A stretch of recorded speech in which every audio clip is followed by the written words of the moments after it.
পলাশবাৰীৰ ৰাস আৰু বিশেষকৈ নামনি অসমৰ ৰাস বুলি ক'লে এক বিশেষত্ব আছে ৰথ চলোৱা সেই সময়ত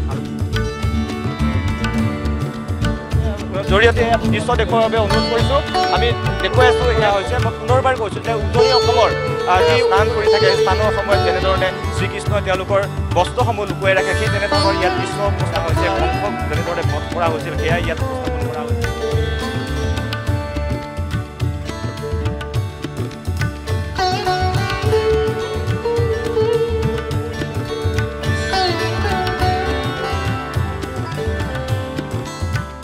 অঠসত্তৰতম পলাশবাৰী ৰাস মহোৎসৱৰ আজি আমাৰ উদ্বোধনী অনুষ্ঠান আৰম্ভ হ'ব অকণ সময় পিছতে গুৱাহাটীৰ উপাচাৰ্য গুৱাহাটী ইউনিভাৰ্চিটিৰ উপাচাৰ্য ননীগোপাল মহন্তদেৱে আমাৰ দ্বাৰ মুকলি কৰিব আৰু আমাৰ এখন স্মৰণিকা উন্মোচন কৰা হয় ৰাসক ক্ৰিয়া বুলি এইখন উন্মোচন কৰিব প্ৰাগ নিউজৰ CMD ডক্টৰ সঞ্জীৱ নাৰায়ণ দেৱে আৰু আমাৰ মঞ্চত বিভিন্ন বিশিষ্ট অতিথি উপস্থিত থাকিব আপোনালোকে দেখাবলৈ পাইছে আমাৰ প্ৰায় 42টা ষ্টল ইতিমধ্যে সম্পূৰ্ণ কৰা হৈছে আৰু আটক ধুনীয়াকৈ সজাই পৰাই তোলা হৈছে প্ৰায় 500 মিনয় মূৰ্তি আমাৰ কলিকতাৰ শিল্পীৰ দ্বাৰা নিৰ্মিত কৰা হৈছে এই বৰ্ষত আৰু খুব সুন্দৰকৈ মুখ্য মণ্ডপ তৈয়াৰ কৰা হৈছে মুখ্য তোৰণ তৈয়াৰ কৰা হৈছে আপোনালোকে দেখিবলৈ পাইছে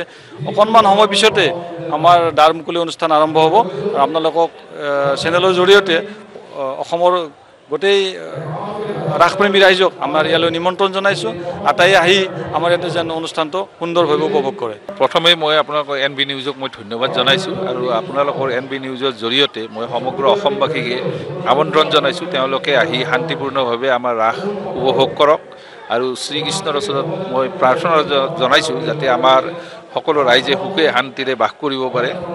আৰু ইয়াতে উজনি অসমৰ যিটো ৰাস সেইটো মানুহে কৰা ৰাস মানুহে কৰে আৰু আমাৰ ইয়াতে নামনি অসমত যিহেতু মৃন্ময় মূৰ্তিৰে শ্ৰীকৃষ্ণৰ মানে জন্মৰ পৰা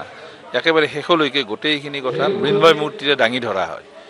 তো ইয়াৰ লগতে এই ৰাসটো থাকিবই আৰু আধ্যাত্মিকতাৰ লগতে কিছু ধৰক আজিকালি মেলামুখিতাৰো সৃষ্টি হৈছে আৰু সেই মেলামুখিতাৰ কাৰণে মানুহ বেছি আজিকালি আকৰ্ষিত হয় সেই কথাটো আমিও নিজে মানি লওঁ যে আধ্যাত্মিকতাৰ প্ৰতি কিছু সংখ্যক মানুহৰ নিশ্চয় এতিয়াও আগ্ৰহ আছে আমাৰ দৰ্শনাৰ্থীটো প্ৰতিবাৰে ধৰক অহাকালিৰ পৰা মানে লাখৰ ওপৰত প্ৰতিদিনে দৰ্শক মানে আহে আৰু এইবাৰো নিশ্চয় আমি তেনেকুৱাই আশা কৰিছোঁ সকলোৱে আহিব সকলোৱে উপভোগ কৰিব এইবাৰ অকণমান আকৌ ব্যতিক্ৰম কৰাৰ কাৰণে প্ৰচেষ্টা এটা হাতত লৈছে কি হয় নাজানো ৰাইজে কি কয় ৰাইজৰ ওপৰত মতামতটো থাকিব আমিতো যিমান পাৰোঁ কষ্ট কৰিছোঁ তাৰপিছত চাওঁ বাৰু মানুহ আহিব মানুহে এটা মন্তব্য দিব তাৰ ওপৰতে আৰু কেনেকুৱা লাগে আচলতে দূৰ দূৰণিৰ পৰা যিহেতু বিভিন্ন এইটোতো আমাৰ মানে হৃদয়ত আমাৰ হৃদয়ংগম হৈ থাকে এই কথাটো আমি বহুদিনলৈ পাহৰিব নোৱাৰোঁ যেতিয়া আৰম্ভ হয় বিৰাট ভাল লাগি থাকে উৎসাহিত হওঁ কিন্তু যেতিয়া আৰু শেষ হয় আমাৰ ম্লান পৰি যাওঁ আমি মানে বজাৰখন চাব নোৱাৰা অৱস্থা হৈ যায় সেইটো অলপ দুখ লাগে কিন্তু এতিয়া আমাৰ মনটো অলপ উৎসাহিত হৈ আছে